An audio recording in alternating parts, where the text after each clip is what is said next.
जरा सोचो, तुम्हें और तुम्हारे दोस्तों को जंगल में एक सालों पुराना दबा हुआ खजाना मिल जाए। लेकिन ये कहानी जितनी दिखती है उतनी सीधी है नहीं। कहानी की शुरुआत होती है 3 लोगों से जिनका नाम था वेन, कीटन और रॉबिन। वो तीनों रात के अंधेरे में गाड़ी से कहीं जा रहे थे। वेन तो पीछे सो रहा था और कुछ देर बाद कीटन और रॉबिन ने अपने मास्क पहने और चुपके से एक घर में घुस गए। असल में वो यहाँ गॉडी नाम के एक लड़के को अगवा करने आए थे। जब वो अंदर गए तो उन्होंने देखा कि गॉडी अपने कमरे में सो रहा था। अब उन्होंने गॉडी को अगवा करने की कोशिश की, पर अचानक गॉडी ने भी उन पर पलटवार कर दिया। तब रॉबिन ने उसके गहनों पर घुटने से हमला किया और कीटन ने उसे बेहोशी की दवा सुंघाकर बेहोश कर दिया। इसके बाद उन्होंने गॉडी को उठाकर गाड़ी के ट्रंक में फेंका और वहां से भाग निकले। फिर अगली सुबह उन तीनों ने गॉडी को ट्रंक से बाहर निकाला तो एक खुलासा होता है कि ये सब तो कॉलेज के पक्के दोस्त थे और अब वो सब मिलकर गॉडी की बैचलर पार्टी मनाने वाले थे। उन्होंने अपने शहर केंटकी जाकर अपने सभी मनपसंद बार्स में जाने का फैसला किया। इसके बाद वो आर्केडिया नाम के एक बार में घुसे, पर तब उन्हें पता चला कि इस जगह को बार से बदलकर रेस्टोरेंट बना दिया गया है। जिसके बाद वो सभी थोड़े निराश हो गए। कीटन ने इसके लिए माफी मांगी क्योंकि उसने यहाँ आने से पहले कहीं पर भी चेक नहीं किया था। खैर, फिर वो सब वाइन पीने बैठ गए और गॉडी कुछ देर के लिए सड़क पर घूमकर अपने पुराने दिन याद करने लगा। चलते चलते वो एक छोटी एंटीक दुकान पर आ पहुंचा जहां वो पहले अक्सर जाया करता था। वहां उसे कैरोलिन नाम की एक लड़की दिखाई दी। लगभग 10 साल पहले तो गॉडी कैरोलाइन के प्यार में पूरी तरह पागल था। खैर, पहले तो गॉडी उसे पहचान तक नहीं पाया, पर जब कैरोलाइन ने उसे कुछ किस्से सुनाए तो गॉडी को सब कुछ याद आ गया। इसके बाद वो दोनों मिलकर अपने कॉलेज के दिनों को याद करने लगे। तब कैरोलाइन एक डिब्बे में से कुछ सामान निकाल कर लाई। ये सामान गॉडी का था जो उसने 10 साल से संभाल कर रखा था। उसमें एक वाइन की बोतल भी थी और कैरोलाइन ने कहा कि अब उन्हें ये मिलकर पीनी चाहिए। मगर गॉडी थोड़ा हिचकिचाने लगा क्योंकि उसने दारू पीना पूरी तरह बंद कर दिया था। खैर, फिर बातों बातों में कैरोलाइन ने उसे बुलेट खजाने का किस्सा सुनाया। उसने बताया कि कई साल पहले सरकार सभी बार्स को बंद करवा रही थी और इससे पहले कि बुलेट परिवार के ठिकानों पर छापा लगता, उन्होंने अपनी सारी जिंदगी की कमाई पास के जंगल में कहीं दफन कर दी। गॉडी को लगा कि ये कोई अफवाह होगी, मगर कैरोलाइन ने बताया कि अब तक न जाने कितने लोग उस खजाने को ढूंढने निकले और उनमें से कोई भी लौट कर वापस नहीं आया। ये सुनकर गॉडी को इस खजाने में थोड़ी दिलचस्पी हुई और उसने वापस जाकर अपने दोस्तों को इस खजाने के बारे में बताया। उसने कहा कि उन सबको मिलकर खजाना ढूंढना चाहिए, जिससे जल्द ही वो माला माल हो जाएंगे। मगर रॉबिन और कीटन को लगा कि ये सिर्फ कोई सुनी सुनाई बात होगी। लेकिन फिर गॉडी ने कहा कि दुनिया की हर कहानी के पीछे थोड़ा सच तो होता ही है। आखिरकार वो सब मान गए और खजाना ढूंढने के लिए राजी हो गए। फिर जब वो खाना खा रहे थे तो एक आदमी उनके टेबल पर आकर रॉबिन पर लाइन मारने लगा। तब गॉडी ने बीच में आकर उसे दूर हटने को कहा, लेकिन वो आदमी टस से मस न हुआ। फिर गॉडी ने टेबल से चाकू उठा लिया और उसका गला पकड़कर जान से मारने की धमकी देने लगा। ये देखकर उसके दोस्त भी हक्के बक्के रह गए, पर उन्होंने गॉडी से कुछ नहीं कहा। इसके बाद वो चारों केंटकी के पास एक जंगल की ओर निकल पड़े। वहाँ साफ साफ लिखा था कि ये जंगल इंसानों के लिए सुरक्षित नहीं है, मगर फिर भी वो आगे बढ़ते रहे। इसके बाद उन्होंने एक जगह ढूंढकर वहाँ पर खुदाई शुरू कर दी। इसी तरह पूरा दिन बीत गया और रात को उन्होंने अपना टेंट बांधकर आग जलाई। फिर वो मिलकर शराब और सिगरेट्स पीने लगे। इस दौरान गॉडी नशे में रॉबिन को बुरी तरह से देखने लगा। फिर वो खुद को रोक नहीं पाया और उसने रॉबिन के करीब आने की कोशिश की। इससे रॉबिन काफी ज्यादा गुस्सा हो गई, मगर कीटन ने उसे दूर ले जाकर जैसे तैसे शांत किया।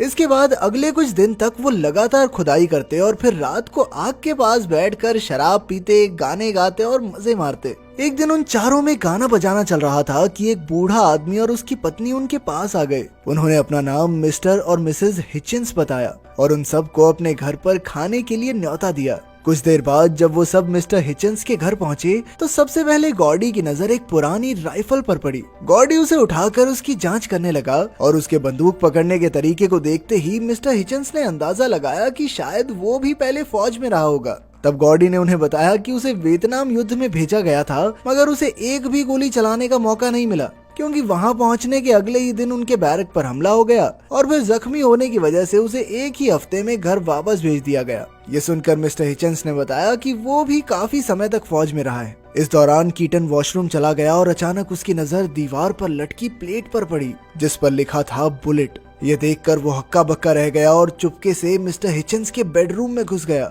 वो ये देखना चाहता था कि क्या सच में ये घर बुलेट्स का है। जब उसने ड्रॉर्स वगैरह देखे तो उसे एक पिस्टल मिली जो उसने अपनी सुरक्षा के लिए अपने पास रख ली। वहीं दूसरी ओर मिस्टर हिचन्स ने बाकी सबसे पूछा कि इन घने जंगलों में आना तो मना है, फिर वो सब यहाँ क्या कर रहे हैं। रॉबिन ने कहा कि वो तो सिर्फ गॉर्डी की बैचलर्स पार्टी मनाने आए हैं, पर मिस्टर हिचन्स को उन पर शक होने लगा था। हिचन्स ने कहा कि तुम लोग इस घने जंगल में खजाने की तलाश करने वाले पहले आदमी नहीं हो। फिर उन्होंने सबको चेतावनी देते हुए कहा कि जो सामान यहाँ दफन है उसके दफन रहने में ही सबकी भलाई है। तभी कीटन भी वहां आकर बैठ गया, पर अचानक उसकी जेब से पिस्टल नीचे गिर गई। ये देखकर मिस्टर हिचन्स और उनकी पत्नी को यकीन हो गया कि इन लोगों के इरादे नेक नहीं है। मिस्टर हिचन्स ने उन पर अपने परिवार का खजाना लूटने का इल्जाम लगाया, और जब बहस ज्यादा बढ़ गई तो गॉडी ने दीवार पर लटकी राइफल उठाकर मिस्टर हिचन्स पर ही तान दी। गॉडी ने उसे अपना असली नाम बताने को कहा तो उस बूढ़े आदमी ने कहा कि मैं ही विलियम बुलेट हूँ। ये सुनते ही गॉडी ने उसे गोली मार दी और उसके सभी दोस्तों के पैरों तले जमीन खिसक गई। रॉबिन गुस्से में उस पर चिल्लाने लगी, पर गॉडी ने उसे चुप करा दिया। इसके बाद उन सब ने बुलेट की पत्नी को तबेले में बंद कर दिया और सोचने लगे कि उसके साथ क्या किया जाए। गॉडी ने कहा कि उन्हें मिसेस बुलेट को भी मार देना चाहिए, क्योंकि अगर वो जिंदा बच गई तो पुलिस को उनके बारे में जल्द ही बता देगी। अब उनके पास कोई चारा नहीं था, इसीलिए रॉबिन ने मिसेस बुलेट को मारकर दफनाने का जिम्मा उठाया। वहीं बाकी सब ने घर से सारे सबूत मिटा दिए और अगली सुबह वहां से निकल गए। इसके बाद उन्होंने अपने कैंप का भी नामो निशान मिटा दिया। तब वेन ने गॉडी से कहा कि उसने जो भी किया वो गलत था और अब ये पाप पूरी जिंदगी उसका पीछा नहीं छोड़ेगा। ये सुनकर गॉडी का मन थोड़ा परेशान हो गया और वो दूर टहलने निकल गया। वो मिस्टर बुलेट के घर ही चला आया और उसकी शराब पीने लगा। जब वो काफी देर तक लौटा नहीं तो रॉबिन और कीटन उसे ढूंढने निकल पड़े। वो दोनों उसे ढूंढने के लिए अलग अलग दिशाओं में गए और उन्होंने ठीक 1 घंटे बाद उसी जगह पर मिलने का फैसला किया। कुछ समय बाद रॉबिन ने गॉडी को ढूंढ लिया तो गॉडी ने उसे अपने सामने बैठने को कहा। फिर उसने रॉबिन से उस रात के लिए माफी मांगी जब उसने रॉबिन को गलत तरीके से छुआ था। उसने कहा कि वो काफी समय से रॉबिन से प्यार करता है और फिर दोबारा से रॉबिन के करीब आ गया। तब रॉबिन ने उसे धक्का दे दिया और अकेला छोड़कर चली गई।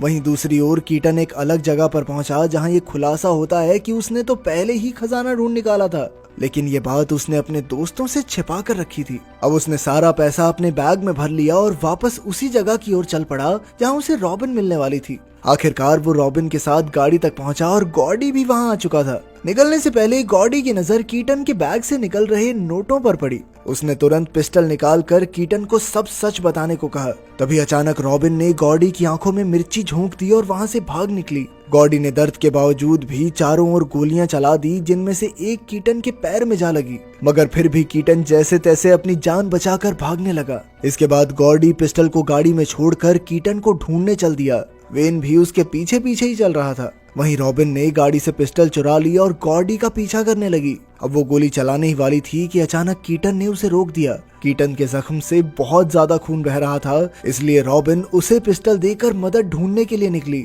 जाने से पहले उसने कीटन से वादा किया कि वो खजाने के सारे पैसे गरीबों को दान कर देंगे। कुछ देर बाद गॉडी कीटन तक पहुंच गया और उसका बैग और पिस्टल छीनकर अपने रास्ते चला गया। रास्ते में वेन ने गॉडी को समझाने की कोशिश की कि अपने दोस्तों से गद्दारी नहीं करनी चाहिए, मगर गॉडी ने उसकी बातों पर बिल्कुल ध्यान नहीं दिया। इससे वेन को भी गुस्सा आ गया और वो गॉडी को अकेला छोड़कर चला गया। इसके बाद 10 साल पहले की कहानी दिखाई जाती है, जहां गॉडी, रॉबिन और कीटन एक बार में पार्टी कर रहे थे। जल्द ही रॉबिन और कीटन तो नशे में धुत होकर सो गए, पर गॉडी ने जैसे तैसे खुद को जगाए रखा। इसके बाद जब वो गाड़ी चला रहा था तो अचानक उसकी आंख लग गई और उसने गलती से एक आदमी को कुचल दिया। झटके से गॉडी की आंख खुली और उसने बाहर आकर देखा कि ये आदमी वेन था, जो इस समय अपनी आखिरी सांसें ले रहा था। जल्द ही उसकी मौत हो गई और गॉडी बेहद डर गया कि पुलिस उसे पकड़कर जेल में डाल देगी। इसलिए उसने वेन को पास के जंगल में दफनाने का फैसला किया।